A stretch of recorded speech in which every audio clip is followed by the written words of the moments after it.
네, 안녕하십니까. 이번 시간에 소개해드릴 책은 2016년에 출간된 후지타 다카모리가 쓴 2020 하루노인이 온다라는 책을 소개하고자 합니다. 저는 이 책을 약 3번 정도 읽었습니다만 최근에 이걸 다시 읽으면서 우리 사회에서 100세 시대의 어두운 그림자인 노인 문제가 자주 등장하고 있는 것에 이 책을 여러분들에게 영상을 만들어 소개하게 되었습니다. 이 책은 전 세계적인 경제 불황, 기대 수명의 증가, 가족관계의 붕괴 속에서 초고령화 사회가 진행되고 있는 선진국인 일본에서 노인 빈곤이 점점 더 심각해지고 있는 현실을 나타내고 있습니다. 특히 이웃나라 일본에서는 요즘 하류노인이라는 신조어가 만들어지면서 노인 빈곤이 사회 문제로 급부상하고 있습니다. 2020 하류노인이 온다라는 책은 한 발 앞서 초고령 사회를 겪고 있는 일본의 하류노의 실태와 그들이 하류로 전락하기까지의 과정, 그리고 구제 방법을 실제 사례를 통해서 낱낱이 보여주고 있습니다. 먼저 이 책의 저자인 후지타 다카모리를 소개하면은 NPO 법인의 호토플러스 대표이고 세이카쿠인 대학 인간복지학부 개건准교수로 재직 중이고 반빈곤 네트워크 사이타마 대표입니다. 저서로는 빈곤 세대, 한 사람도 죽게 할 수 없다, 과로노인 등이 있습니다. 먼저 이 책에서 정의하는 하류노인이란 말에 대해서 잠시 생각해 보겠습니다. 하류노인이라는 것은 말 그대로 보통의 생활이 불가능하여 하루 생활을 할 수밖에 없는 노인을 뜻하는 신조어를 말합니다. 이 말이 생긴 이유는 현재 고령자뿐만 아니라 머지않아 노후를 맞게 될 미래의 사람들에게도 빈곤의 그림자가 드리워져 일본 국민 전체의 노후 붕괴라고 할 수 있는 현상이 초래할 수 있기 때문이라고 합니다. 이는 이웃나라 일본의 문제가 아닌 바로 우리의 문제로 다가오기에 일본의 사례를 반면교사로 삼고자 오늘 여러분들에게 이 책을 다시 한번 영상을 만들어 소개하고자 하는 의미가 있습니다. 자, 그러면 하류노인을 우리가 보통 저자가 정의하는 바로는 생활고로 물건을 훔치거나 아니면 생활비 부족으로 식사나 하루 한 끼로 만족하거나 집세를 내지 못해 공원에서 노숙을 하거나 혼자 죽음을 맞이하는 무연사를 맞이하거나 중대 질병에 걸렸으나 병원은 엄두도 못 내고 약국약만 먹거나 폭염에 더운 집에서 건강을 위협받거나 추위에서 난방시설을 할 수 없는 그런 삶을 우리가 하류노인이라 합니다. 그래서 하류노인이란 기초생활수급 정도의 소득으로 생활하는 고령자 혹은 그 우려가 있는 고령자로서 국가가 정하고 있는 건강하고 문화적인 최저한의 생활을 할 수 없는 고령자를 합니다. 일본의 고령자 빈곤율은 19.4%, 약 5명 중 1명이 지금 고령자 중 빈곤율에 속하는데 일본의 통계에 의하면 일본 전체 노인 중에서 약 700만 명에서 많게는 1100만 명 정도가 하류노인이라고 합니다. 자, 그러면 우리는 아직 이런 통계가 없습니다만은 아마 우리나라는 빈곤율이 2019년 기준 43.2%로 OECD 국가 중에서 가장 노인 빈곤율이 높은 나라인데 아마 우리나라에서는 이보다 훨씬 많은 하류노인이 많지 않을까 그렇게 생각을 해봅니다. 자, 그러면 하류노인이란 무엇이냐? 저자는 이 책에서 앞에서 개괄적인 하류노인의 현상을 보여드렸지만 저자는 하류노인을 크게 3가지로 정의를 합니다. 첫 번째는 3가지가 없는 걸 말합니다. 첫 번째는 수입이 거의 없다. 그래서 OECD 국가 중 은퇴 나이는 제일 늦지만 일본과 우리나라가 고령자 소득은 특히 우리나라는 최하위를 기록하죠. 일본보다 우리는 경제복지가 더 열악하기 때문에 우리나라는 늦게까지 일하면서도 실질적으로 수입이 거의 없는 상태. 일본으로 따지면 약 한 달에 약 12만 원 정도에서 13만 원 정도, 우리나라 정도 약 130만 원 정도로 생활하는 사람을 하류노인이라고 한다고 합니다. 두 번째는 충분한 저축이 없는 상태를 말합니다. 그래서 실질적으로 일본의 금융자산의 약 60%를 노인들이 가지고 있다고 할 만큼 노인들의 금융에 대한 대비, 노후자산 준비가 많음에도 불구하고 여기서 말하는 충분한 저축이 없는 사람은 500만 원 정도의 저축액도 없는 사람을 말합니다. 자, 그러면 우리나라의 현재 충분한 저축상을 살펴보면 직장인 10명 중 5명은 이상적인 노후생활 자금은 약 3억에서 5억이라고 답하고 있지만 실적으로 그걸 준비한 사람은 거의 없다. 특히 우리 베이비 부모 세대의 윗세대인 노년층을 보면은 자녀들의 모든 자신의 모든 것을 투자했기 때문에 실적으로 충분한 저축이 거의 없는 상태가 두 번째 하류노인의 상태라고 볼 수 있습니다. 세 번째는 의지할 사람이 거의 없습니다. 특히 핵가족화 및 빈곤화로 독거노인은 약 20%에서 25%까지 늘고 있지만 도움이 필요할 때 받지 못해서 고립되어 사망하는 무연사, 일본 같은 경우는 이미 몇 년 전에 무연사 사망자가 5만 명이 넘을 만큼 실적으로 굉장히 많은 사람들이 수입이 거의 없고 또 충분한 저축이 없는 상태에서 의지할 사람이 없는 데서 외롭게 죽어가는 이런 노인들을 우리가 하류노인이라 하는데 문제는 이런 하류노인들이 점점 더 앞으로 많아질 것이고 이게 바로 우리 노인층의 붕괴, 우리의 삶의 붕괴, 100세 시대의 어두운 면을 드러낼 것이라고 저자는 우리에게 경고를 울리고 있습니다. 자, 그러면 제가 생각하는 제 나름대로 제가 보통 그 금융권 강의를 가서 많이 하는 내용인데 우리가 왜 100세 시대를 축복도 받지만 재앙이라고 하느냐. 바로 우리가 은퇴 후 삶이 굉장히 길어지기 때문입니다. 우리는 은퇴 후에 모든 사람이 4개의 구간에서 만나게 됩니다. 우리가 희망하는 건강한 부자를 우리는 희망할 수도 있습니다.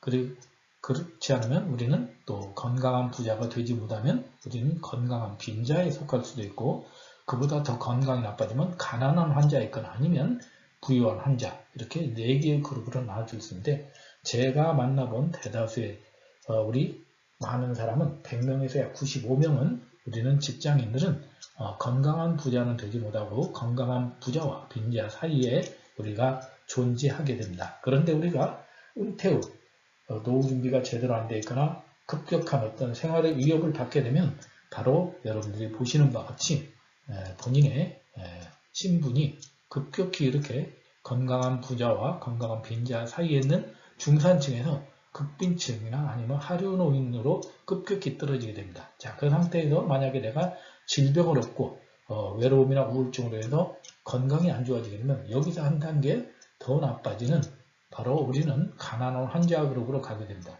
자, 그러면 우리가 은퇴 이후에 불과 약 10여 년 전에 10여 년 사이에 이렇게 급격한 신분의 변화를 겪게 되면 문제는 이쪽은 절대 좋은 쪽으로 다시 진입할 수 없는 넘을 수 없는 벽이라는 것입니다. 그렇기 때문에 우리가 은퇴 후에 은퇴 전에는 충분히 중산층으로 굉장히 안락한 삶을 살았던 많은 직장인 내지는 중산층의 시민들도 누구라도 이렇게 은퇴 후에 한 번만 발을 헛디디면 우리가 급격하게 가난한 환자 내지는 건강한 빈자로 노후를 살아갈 수 있다는 것을 저는 충분히 저의 문제일 수도 있고 우리의 모두의 문제라고 항상 생각을 하고 있습니다. 자, 이것이 어디에 연결되느냐? 바로 우리 자녀 세대와 나의 미래의 모습에 그대로 연결됩니다. 자, 여러분들이 보시는 바와 같이 부모가 돈이 많고 자녀가 돈이 많으면 사랑받는 노인이 되지만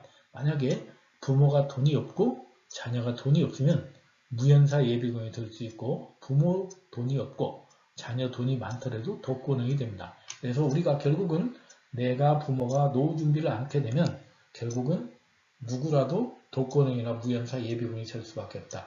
옆에서 보여드렸던 좌측에서 보여드렸던 은퇴 후 내구관과 우측에서 보여드렸던 4분면에 따라서 결국은 내가 내 노후 준비를 제대로 하지 못하면 결국은 아무리 중산층에 있었던 사람도 은퇴 후 한 단계만 하락하면 하류노인이 될 수 있는 전락 가능성이 누구라도 있다. 이것은 강의를 하고 있는 동영상을 지금 여러분들에게 소개하고 있는 저 자신도 전혀 예의가 될 수 없다고 항상 저는 저 자신을 체크하면서 저희 미래를 점검하고 제가 과연 제대로 현재 은퇴 후 안정적인 삶을 사는데 준비를 잘하고 있는지 끊임없이 저를 되돌아보게 합니다. 자, 그러면 하류노인이 사회에 미치는 4가지의 악영향에 대해서 저자는 이런 것을 소개하고 있습니다. 첫 번째는 부모와 자녀 세대가 함께 파산한다. 자, 대부분의 우리 앞에서 여러분들이 보신 바와 같이 부모가 돈이 없고 자녀가 돈이 없으면 똑같이 같이 삶이 망가지게 됩니다. 설사 부모가 돈이 있더라도 만약에 자녀가 돈이 없으면 거기를 부양하기 위해서 결국은 부모와 자녀 세대가 함께 파산하기 때문에 하류노인이 우리가 되는 것은 세대의 대물림 될 수 있는 가능성이 굉장히 높다는 경고를 하고 있습니다. 자, 두 번째는 가치관의 붕괴를 초래한다. 아무래도 노후에 자신의 경제 준비가 안 돼 있는 사람 입장에서는 자신의 삶의 자존감이 흔들리게 되고 사회에 대한 산불이 생기죠. 불안, 불만, 불행에 따라서 사회를 어둡게 바라보며 이런 것들이 결국 노인에 대한 부정적 인식을 초래함으로써 사회 간의 가치관의 붕괴를 초래하게 됩니다.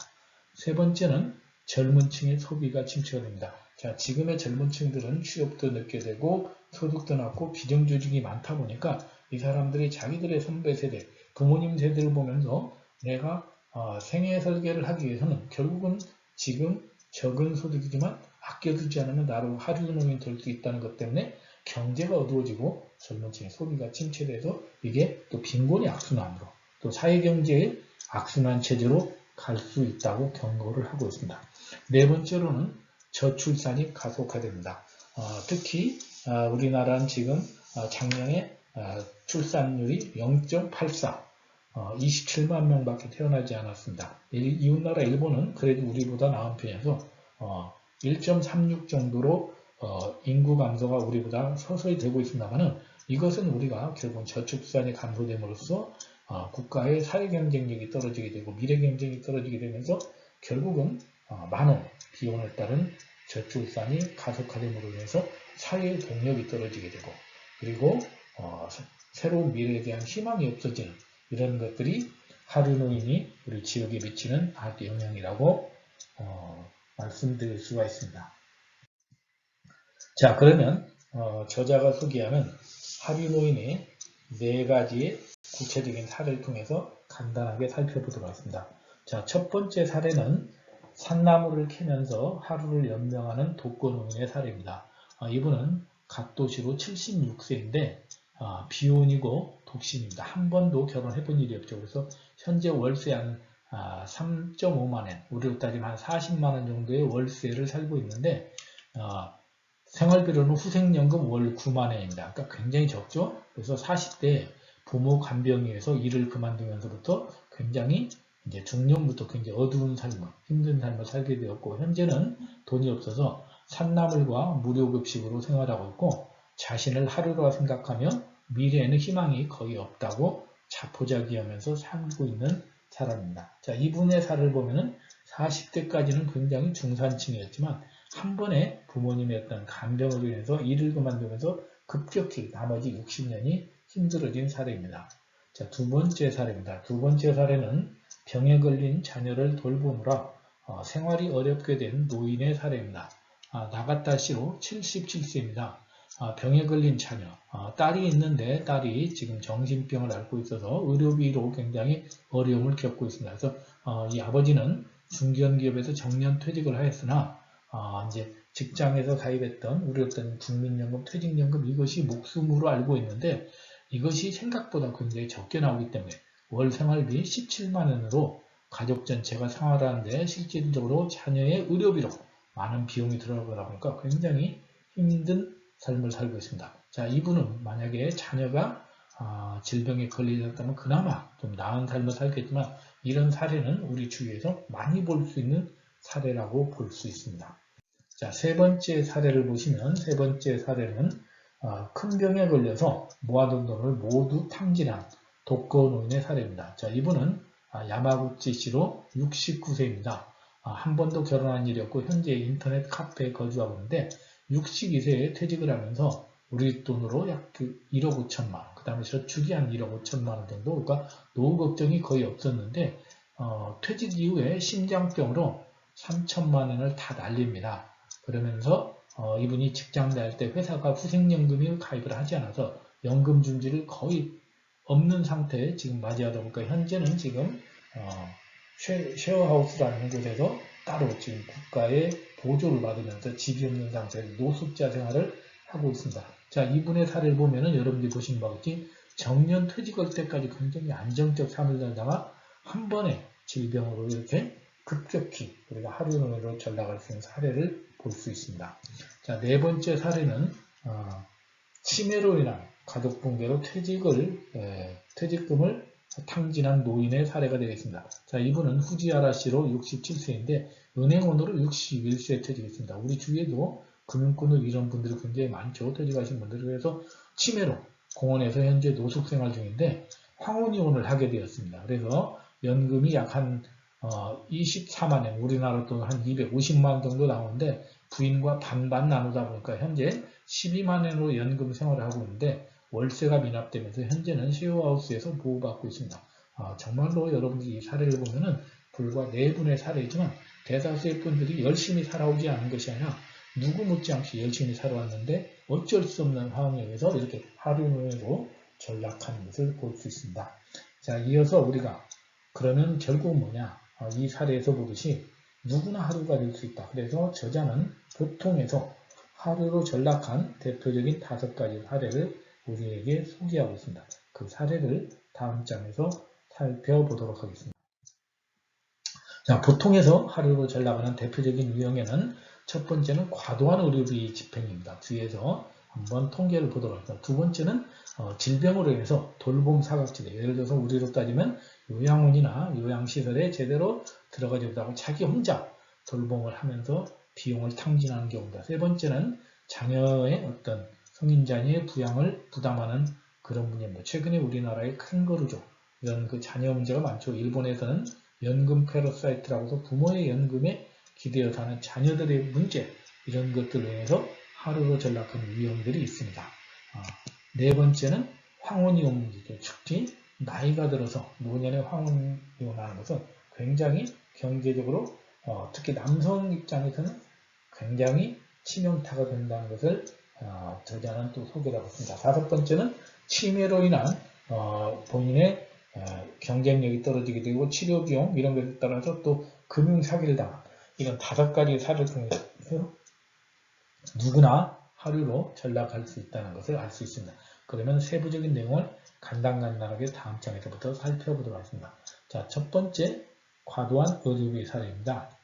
자, 의료비는 우리가 이미 여러분들이 보신 바와 같이 현재 우리나라 건강관리공단에서 나온 통계에 의하면 해마다 우리나라 의료비가 증가하고 있는데 문제는 이 의료비 중에서 노인진료비가 급격히 증가하고 있다는 겁니다. 전체 진료비에서 노인진료비가 해마다 차지하는 비율이 2019년에 이제 드디어 40%가 넘었다. 노인의 비중은 얼마 안 되는데 노인들이 불어나는 노인 진료비가 그만큼 많다. 그렇다는 것은 우리가 나이가 들어서 가장 노인의 삶을 짓누르는 생활비의 가장 큰 비중이 의료비라는 걸 알 수 있습니다. 의료비가 준비 안 되면 누구라도 하루로 전락할 수 있다는 것을 이 통계를 통해서 알 수 있습니다. 자, 두 번째는 우리가 이제 결국은 질병에 걸리게 되면은 뭔가 장기요양보험에 대해서 돌봄을 청하게 되는데 실질적으로 우리 장기요양보험 통계를 보면은 2020년 통계를 보면 노인 인구 약 850만 명에서 실질적으로 장기요양 등급을 인정받은 사람은 10%, 10명 중 1명, 그러면 10명에서 9명은 장기요양 등급을 인정을 제대로 받지 못해서 굉장히 질병에 걸렸을 때 힘든 삶을 살 수밖에 없다. 물론 건강한 사람도 있지만 우리가 생각하는 장기요양보험이 모든 사람에게 골고루 지금 재정적인 안정을 도움을 주지 못한다는 것을 이 현실을 통해서 볼 수 있습니다. 세 번째는 성인 남녀 60%가 나는 캥거루족이라고 생각하고 있다. 캥거루족이라는 것은 부모로부터 아직 독립을 못한 성인 자녀를 말합니다. 그 이유는 무엇이냐? 바로 결혼을 늦게 하게 되고 이들이 비정규직으로서 생활이 안정성이 떨어지다 보니까 부모와 함께 하기 때문에 결국은 부모와 자녀가 같이 파산하게 되는 그런 원인을 제공하는 그런 것들이 누구나 하루종일 될 수 있는 또 사례로 우리가 계속해서 지금 사회적인 이슈가 되는 내용이라고 볼 수 있습니다. 네 번째는 황혼이혼입니다. 자, 황혼이혼은 일본의 황혼이혼 같은 경우는 1985년도에 2만 건에서 2013년에 약 3.8만 건으로 늘어났고 우리나라도 지금 해마다 황혼이혼이 증가하고 있습니다. 그래서 우리나라는 지금 이웃나라 일본보다 지금 황혼이혼이 더 빠르게 증가하고 있습니다. 그래서 이렇게 황혼이혼이 증가하는데 문제는 이 황혼이혼이 건수도 늘어나지만 이혼에서 차지하는 비율이 그만큼 늘어나고 있다는 것입니다. 그런데 특히 남성 입장에서 황혼이혼은 굉장히 노년의 경쟁력을 약화시키는 문제점이 많기 때문에 최대한 황혼이혼을 안 하는 것이 가장 하류노인을 피할 수 있는 또 중요한 방안이라는 것을 말씀드릴 수가 있습니다. 다섯 번째는 노인 인구 10명 중 1명이 지금 치매 환자이라고 할 만큼 현재 우리나라도 지금 치매 환자가 거의 이제 100만 명에 접할 만큼 빠르게 지금 치매 환자가 증가하고 있습니다. 치매는 침묵의 우리가 질병이라고 할 만큼 조용히 다가와서 죽음과 함께 끝까지 따라가는 굉장히 무서운 질병이기 때문에 비용도 많이 들고 완치도 어려운 질병이기 때문에 치매가 하류노인의 가장 큰 발목을 잡는 요인이기 때문에 이것도 우리가 건강관리, 특히 누구라도 치매에 걸렸을 때 하류노인이 될 수 있기 때문에 이런 것에 대한 대비할 필요를 더욱 느끼게 되는 사례라고 말씀드릴 수가 있습니다. 자, 그러면 이게 노인들만의 문제냐? 이게 아니라는 겁니다. 저자는 결국은 전 세대가 느끼는 모든 사람이 닥친 앞으로 문제라고 하는 것을 강조하고 있습니다. 자, 그것을 다음 장에서 보도록 하겠습니다.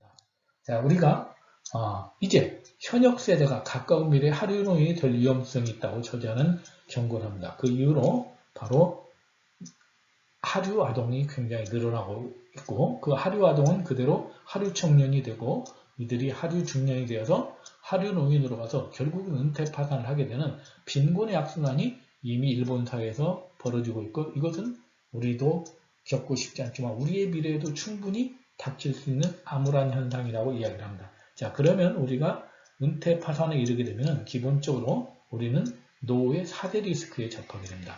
무전장수, 돈이 없이 오래 사는 리스크가 되고 무업장수, 직업이 없이 오래 사는 리스크, 그 다음에 병에 걸려서 오래 사는 리스크, 그 다음에 독거장수 리스크, 독거하면서 오래 사는 리스크로 인해서 결국은 무연사, 아무도 나의 죽음을 모르는 혼자 되는 죽음을 하게 됩니다. 그래서 저는 이거의 가장 큰 위험이 바로 하류 중년의 문제라고 생각합니다. 결국은 우리가 하류아동과 하류 청년은 시간이 지나면 본인이 중년을 회복할 수 있는 기간이 있지만 하류 중년은 정말 대비 못하면 하류 노인으로 가서 은퇴 파산으로 이어지기 때문에 이런 문제에 대해서 제가 관심을 가지고 약 한 달 전에 98%의 비례의 중년 파산이라는 동영상을 또 이미 올려놓은 게 있습니다. 혹시 이 하류 노인에 대한 관심과 함께 또 중년 파산에 대해서 관심이 있으신 분들은 이 동영상을 찾아서 여러분들이 보시면 아마 도움이 되지 않을까 해서 잠시 소개를 해드렸습니다. 자, 그러면 현역 세대가 가까운 미래에 하류노인이 될 위험성으로는 첫 번째, 받을 수 있는 연금액이 점점 감소하기 때문에 연금만으로 생활이 불가능하기 때문에 앞으로 중년층이 우리가 하류노인이 될 것이라고 저자는 생각합니다. 자, 두 번째는 연수입 4천만 원 이하자는 하류화될 위험이 높다. 실제로 연수입 4천만 원 하면은 월 300만 원 정도이기 때문에 우리는 안정적 삶이라고 생각하지만 실제로 노후에 우리가 평균의 어떤 지출을 고려할 때 앞으로의 굉장히 하류화될 위험이 높다. 이런 것을 경고하고 있습니다. 세 번째는 경제 격차가 점점 심화됩니다. 특히 지금 이제 부의 일부 집중화 심화를 해서 1대 99 사회, 100명 중에 한 사람은 부자되고 99명은 가난한 이런 사회가 가속화되면서 이런 것들이 하류노인을 점점 더 증대시키는 요인이라고 우리에게 경고하고 있습니다. 네 번째는 시간이 흐르면 돈의 가치는 달라진다는 것입니다. 특히 복리후생이 줄거나 없어지면서 월급 대부분이 생활비로 사용되기 때문에 이 생활을 유지하기 위한 비용도 점점 인플레이션으로 해서 상승하기 때문에 하류노인이 될 가능성이 점점 많아지고 있다. 다섯 번째는 비정규직은 하류화될 위험이 높다. 자, 우리나라는 지금 세계에서 지금 그 비정규직 비율이 굉장히 높은 비율에 속하죠. 현재 비정규직 근로자가 약 850만 명, 41.6%, 일본은 약 40%라고 합니다. 그래서 이 정규직보다 급여 및 노후연금 수급률이 적음으로써 이들은 매년 하루아될 위험이 점점 커질 수 있다고 경고를 하고 있습니다. 또한 이들은 미혼율의 증가로 결국 독거노인이 되기 때문에 독거노인이 된다는 것은 혼자 모든 위험을 해결해야 하기 때문에 하루노인이 될 수밖에 없다고 저자는 5가지 사유로 하루노인이 모두가 하루가 될 수 있는 위험성을 경고를 하고 있습니다. 자, 그러면 하루는 구제돼야 될 대상인가라는 관점에서 저자의 생각을 저자는 여러 가지 좀 이야기를 하게 된다. 첫 번째, 비판적인 사람들의 생각들을 보면은 빈곤에 이른 이유는 본인 책임이므로 구제할 필요가 없다. 세금 낭비라는 의견. 우리도 이런 의견들이 상당히 있죠. 또 나라에 돈이 없으니 고령자가 참는 수밖에 없다는 의견. 이런 의견들도 있고 열심히 일해도 낮은 임금을 받으므로 일하지 않는 사람은 참아야 한다. 특히 고령에 일도 못하는 사람은 결국은 본인이 일을 못하니까 참아라. 이런 이야기입니다. 네 번째는 지금의 생활보호기준은 너무 높기 때문에 그보다 낮은 수준의 구제로 충분하다는 의견. 특히 노인들보다는 가난한 싱글맘과 어린이의 빈곤을 구제하는 것이 우선이라는 이런 사회적인 약자에 대한 우선순위에서 밀리는 것. 이런 것들이 하류노인의 구제에 굉장히 비판적인 사람들의 생각들이라고 저자는 소개하고 있습니다. 자, 그러면 저자인 본인의 생각은 무엇인지 또 뒷장에서 이야기를 합니다.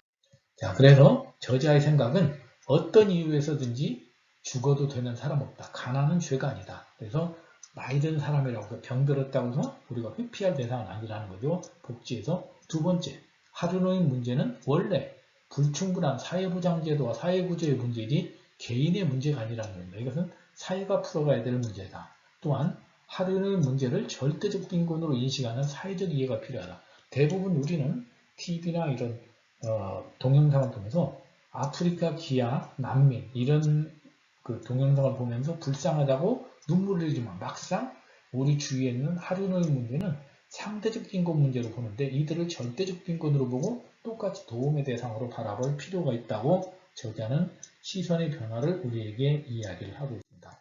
또한 선진국에서는 사회보장을 의존이 아닌 권리로 인식하는데 우리 일본이나 또 우리나라에서는 사회보장제도를 우리가 의존으로 생각한다는 거죠. 그래서 구제 대상에서 제외될 수 있는 사람이란 없다. 모두 똑같은 구제가 필요하니까 당당하게 요청하라. 그리고 세금을 많이 쓰는 사람은 악이라는 의식부터 개선해라. 그리고 대다수 사람들이 자신은 지금 중류라고 인식하고 있는데 실은 하류라는 거죠. 그래서 본인 스스로 내가 중류라고 하면서 사회적 도움에서 외면하는 것이 잘못됐다고 저자는 우리에게 경고를 하고 있습니다. 그래서 하류노인 문제에 대한 자기 방어책으로 하류노인이 된 경우에 대책을 몇 가지를 소개하는데 생활보호제도를 정확히 알아둬서 이것을 적극적으로 활용해라. 그리고 사회보장제도의 의미도 우리가 이해해서 미리미리 준비하고 대비하라는 거죠. 그리고 지금부터라도 질병과 요양에 대비하고 자존심 걸어라.